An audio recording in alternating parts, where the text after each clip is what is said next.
Number one అంటారు. అసలైన number one Gurukashi university.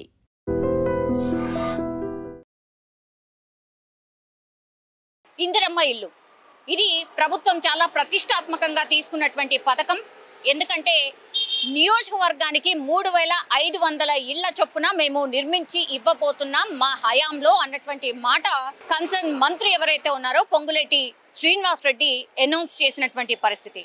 అట్లాగే ఆ రోజే ఎప్పుడైతే ఈ స్కీమ్ ని అనౌన్స్మెంట్ చేశారో ఆ రోజు నుంచి కూడా ఆఫీసర్స్ కి క్లియర్ కట్ ఇన్స్ట్రక్షన్స్ కూడా ఇస్తున్నారు. మీ ఇష్టం వచ్చినట్టు చేసిన ఒక్క అనర్హుడికి కూడా ఈ ఇందిరమ్మ ఇళ్లను కేటాయించిన మీ పైన చర్యలు తప్పవు అనేటువంటి మాట చాలా స్ట్రిక్ట్ గా పొంగులేటి శ్రీనివాస్ రెడ్డి సమీక్షలో వీళ్ళందరికీ చెప్పినటువంటి పరిస్థితి ఉంది. ఇప్పుడు గ్రామాలలో ఇళ్ల నిర్మాణం జరుగుతోంది. అట్లాగే రాష్ట్ర వ్యాప్తంగా ఈ సంవత్సరం 1,73,000 ఇండ్లు కట్టాలని నిశ్చయంతో ప్రభుత్వం అయితే ముందుకు వెళ్తున్నటువంటి టైంలో ఇప్పుడు 1,73,000 ఇళ్లలో 50,000 ఇల్లు ఆల్రెడీ ఆల్మోస్ట్ తుది దశకు చేరుకున్నాయి. ఈ మాసంలో అంటే శ్రావణ మాసంలోనే చాలా ఇళ్లకు గృహప్రవేశం చేయడానికి కూడా ఏర్పాట్లు జరుగుతున్నాయి. ఈ టైంలో ఇప్పుడు మళ్ళీ ఇంకోసారి సర్వే చేయాలి అనే నిశ్చయానికి ప్రభుత్వం ఎందుకు వచ్చిందంటే కొంతమంది అనర్హులకు కూడా ఈ ఇల్లు కేటాయించబడ్డాయి.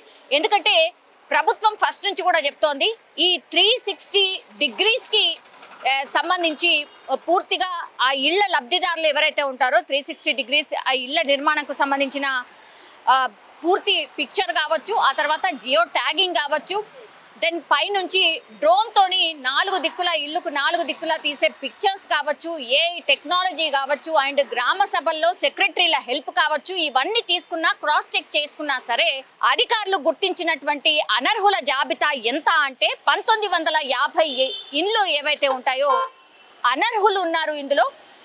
పూర్తిగా ఇప్పుడు ప్రభుత్వం చేపడుతున్నటువంటి ఇళ్ల సంఖ్య టోటల్గా 5,000 ఆల్మోస్ట్ నిర్మాణం పూర్తయిపోయి రెడీగా ఉన్నాయి. 8,000 ఇళ్ళు తుది దశకు చేరుకున్నాయి. అంటే 8 ప్లస్ 5,000 ఇళ్ళు ఎంత అంటే 13,000 ఇళ్ళు ఆల్మోస్ట్ గృహప్రవేశానికి సిద్ధంగా ఉన్నాయి. శ్రావణ మాసంలోనే గృహప్రవేశానికి అందరు కూడా సీఎంతో పాటుగా మంత్రులందరూ కూడా హాజరై గృహప్రవేశాలు చేయించడానికి ఏర్పాట్లు జరుగుతున్నటువంటి టైంలో చాలా కంప్లైంట్స్ కూడా వచ్చాయి.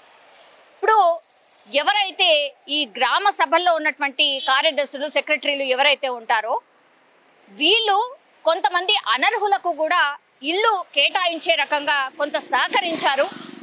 వాళ్ళ జాబితాను ఒకసారి గుర్తించండి, సర్వే చేయండి అని కలెక్టర్లకు ఆదేశించినటువంటి పరిస్థితి. దీంతో కలెక్టర్స్ పూర్తిగా మళ్ళోసారి గ్రౌండ్ లెవెల్లో పూర్తి స్థాయిలో సర్వే చేసినప్పుడు 1950 మంది అనర్హులుగా గుర్తించారు. ఎందుకంటే ఎవరైతే నిరుపేదలు ఉన్నారో అంటే జాగా ఉండి నిరుపేద కుటుంబం ఒక్క పైసా కూడా పెట్టి ఇల్లు నిర్మాణం స్టార్ట్ చేయలేనటువంటి సిచ్యువేషన్లో ఉన్న వాళ్ళకే మొదటి విడతగా ఇళ్లను కేటాయించాలని ప్రభుత్వం డిసైడ్ అయింది. అందులో భాగంగానే వాళ్ళు కట్టుకున్న కొద్దిగా బిల్స్ శాంక్షన్ అవుతున్నటువంటి పరిస్థితి.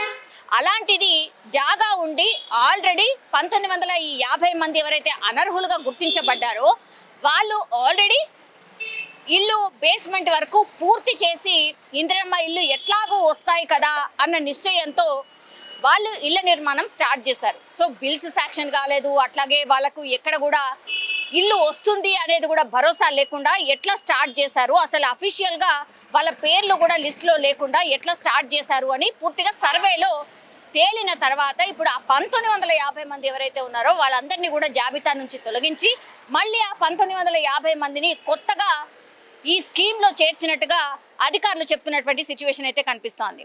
సో ఈ 1950 మంది జాబితా ఎవరిచ్చారు, ఎవరెవరు ఇందులో ఇన్వాల్వ్ అయ్యి ఉన్నారు అని అధికారులు ఒక ఎంక్వైరీ అయితే స్టార్ట్ చేశారు. సో ఆల్రెడీ ఒక 5 అధికారుల మీద కూడా వేటు పడ్డట్టుగా స్పష్టంగా గవర్నమెంట్ అయితే చెప్తున్నటువంటి సిచ్యువేషన్ అయితే కనిపిస్తోంది. ఇప్పుడు ఇందిరమ్మ ఇళ్ళు ఎవరైతే లబ్ధిదారులు ఉన్నారో, ఎవరికైతే ఇందిరమ్మ ఇళ్ళు శాంక్షన్ అయ్యాయో, మధ్యవర్తిగానో లేకపోతే అధికారులు అఫీషియల్గా నోట్ చేసుకోకుండానే మీరు ఒకవేళ ఇందిరమ్మ ఇళ్ళని స్టార్ట్ చేస్తే మాత్రం ఇదే పరిస్థితి ఉంటుంది. ఖచ్చితంగా మళ్ళీ ఇంకోసారి సర్వే చేస్తారు.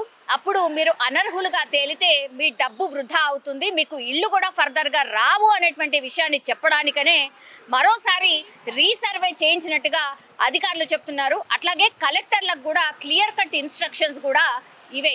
ఎవరైతే నిజమైన లబ్ధిదారులు ఉన్నారో, ఎవరికైతే ఇళ్ళు లేవో వాళ్లకు ప్రయారిటీ వైజ్గా ఫస్ట్ వాళ్ళకే శాంక్షన్ చేయాల్సిందిగా ఇప్పుడు అధికారికంగా అధికారులకు చెప్పినటువంటి విషయం.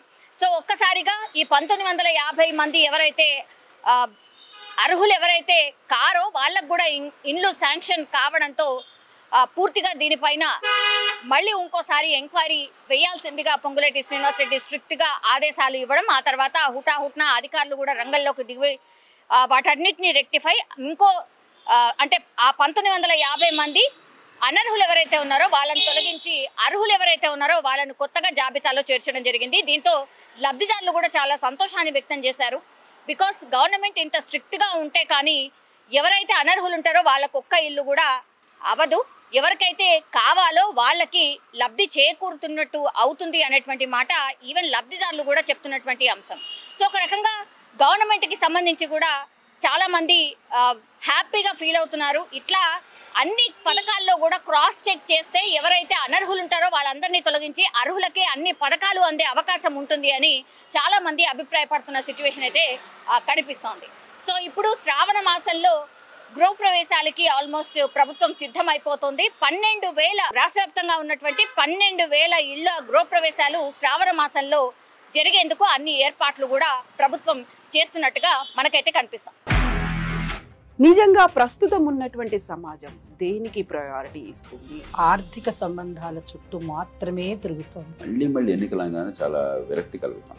మంచి అనిపిస్తుంది కదా, లేడీస్ కూడా ఛాలెంజింగ్ జాబ్స్ చేసినప్పుడు చాలా బాగుంటది. ట్రాఫిక్ అసిస్టెంట్స్ గా నియమించిన ట్రాన్స్జెండర్స్ అందరితో సాల్యూట్ చేయించుకుంటున్నారు. ఫుడ్ డెలివరీ ఇవ్వటానికి వెళ్ళినటువంటి డెలివరీ బాయ్ అనిల్ పై కళ్ళ ముందు పెళ్ళండి